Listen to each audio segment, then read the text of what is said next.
Yo he hecho seguimiento a este caso, inclusive en el periodo anterior mandé un comunicado a su despacho el 4 de enero del 2023 preguntando sobre las condiciones del parque térmico del país y lo que estaban haciendo para un posible estiaje el siguiente año.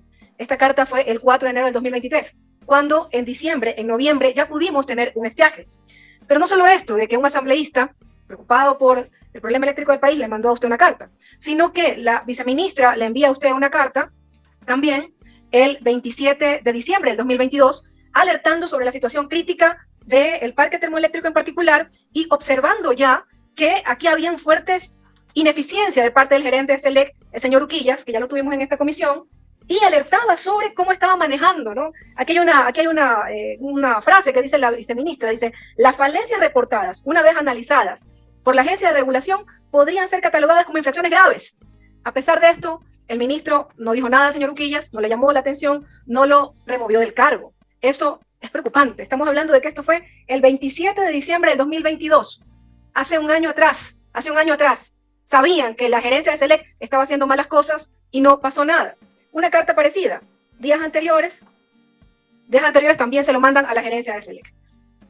Pero el ministro aquí nos trae una carta que usted la ha leído, una parte, de mayo del 2023. De mayo.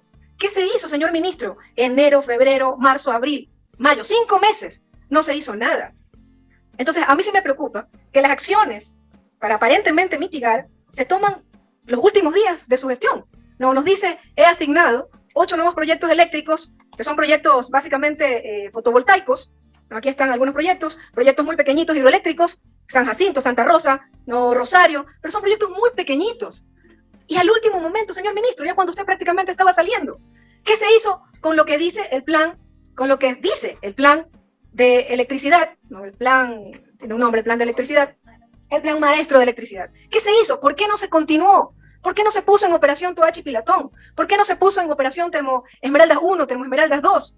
¿No? Y solo nos preocupamos al último día de la gestión firmar proyectos eléctricos que yo sí se lo digo, señor ministro, deben ser auditados por esta comisión de fiscalización, porque sí queremos saber en qué tono se firman estos proyectos, en particular los proyectos eólicos y fotovoltaicos, que estaban desesperados porque se les garantice el pago de la generación, generen o no generen. Entonces a mí sí me preocupa, cuidado, son pocos en realidad, suman más o menos 390 megavatios, pero que nos comprometamos a pagar energía fotovoltaica aunque no generen.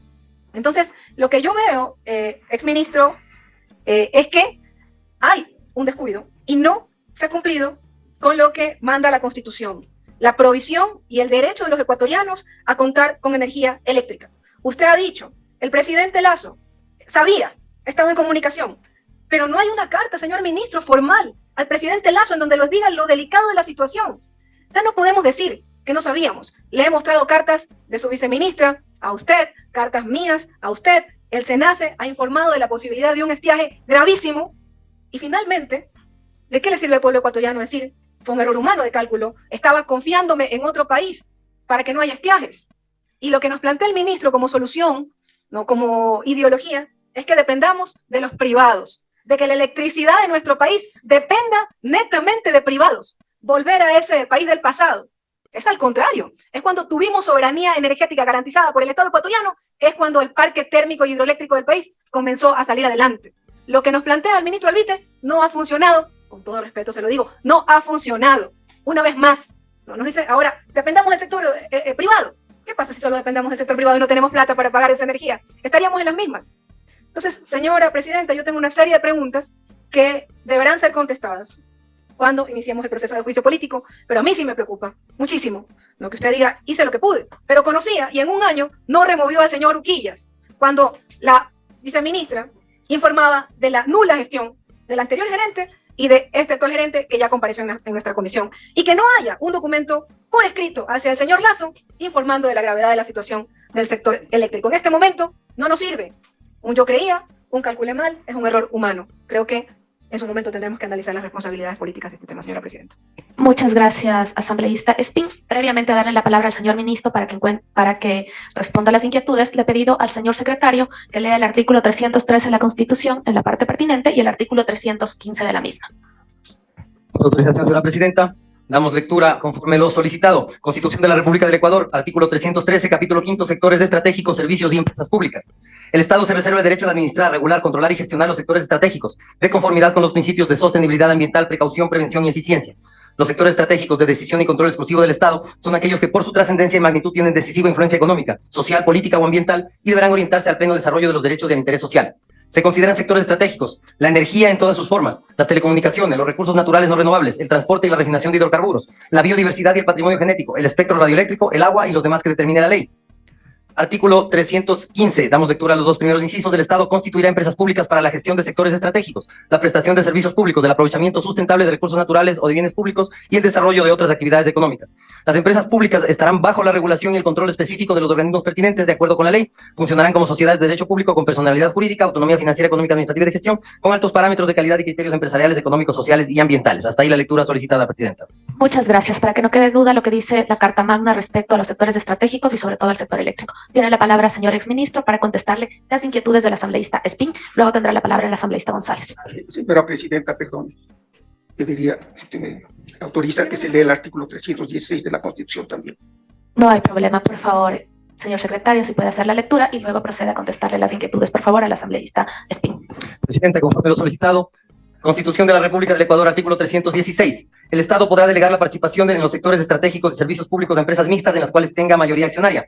La delegación se sujetará al interés nacional y respetará los plazos y límites fijados en la ley para cada sector estratégico.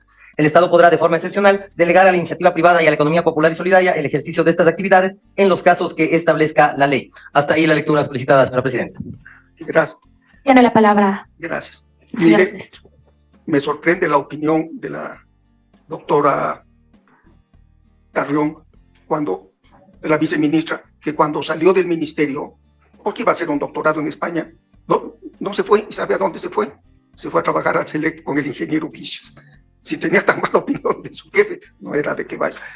Así lo acaba de nombrar al señor Uquillas cuando usted me mandó la carta, y espero que le hayan contestado, porque sí, pero sí le contestaron.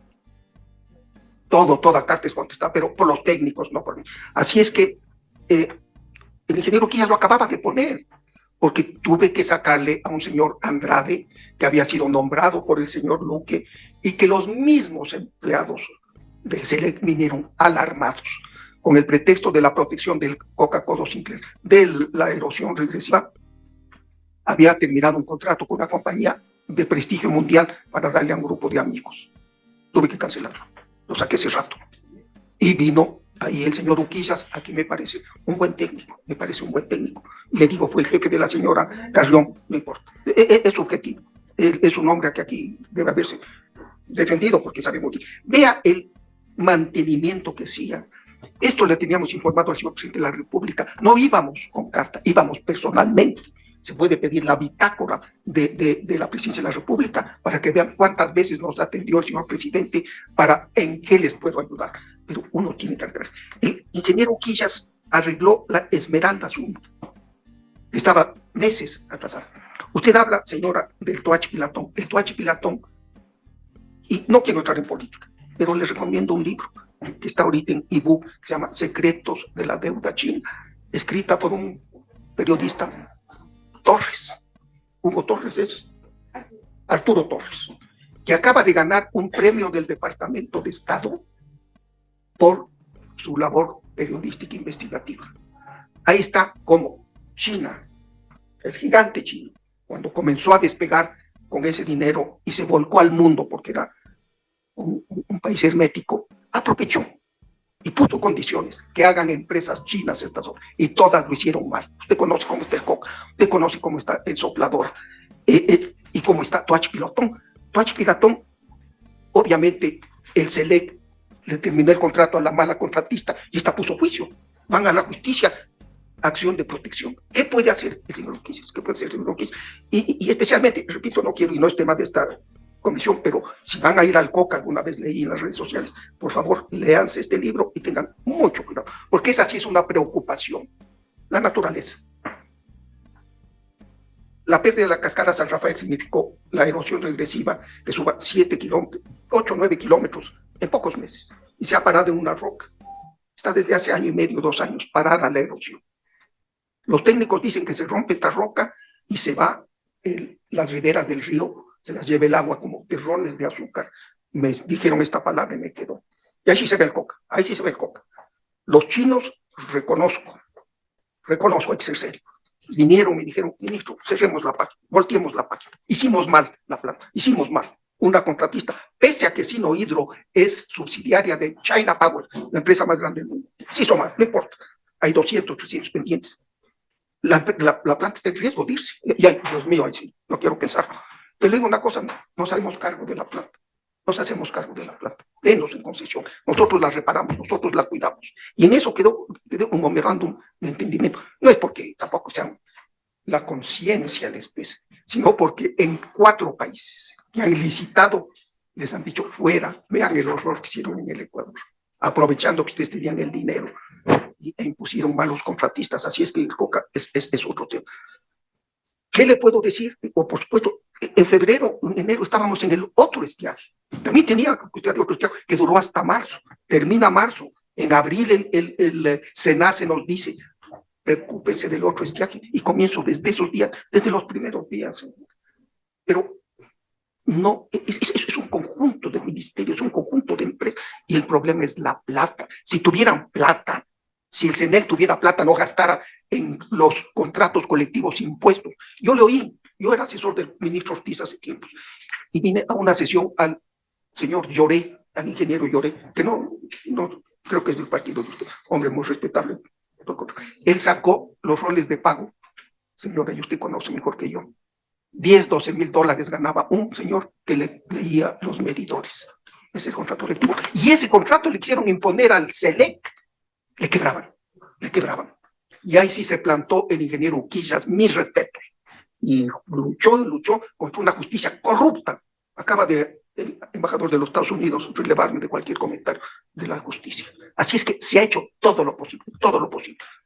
No quiero entrar en política, no soy político, servía a un gobierno al que le tengo la mayor consideración. Nos reuníamos con él, no hay necesidad de mandarle una carta al presidente Lazo. Pidan la bitácora de la presidencia, el sector eléctrico, cuántas veces nos reunimos, y él nos daba todo apoyo. Se fue a Colombia sin tener por qué, para pedirle, y el presidente Petro, oiga, con patriotismo, dice, ¿cómo les vendo más barato? ¿Qué puedo hacer?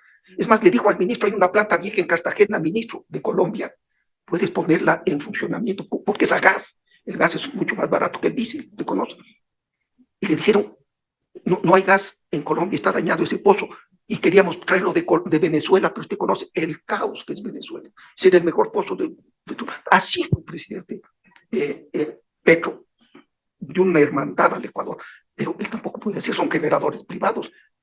Le dice, un momentito, es nuestra energía, nos ha costado nuestra plata instalar la planta y operarla, usted que se mete en los precios. Así son los negocios, tienen que ser los negocios. Entonces, gracias por la pregunta. Hicimos todo lo posible desde el primer día. Gracias, señora presidenta.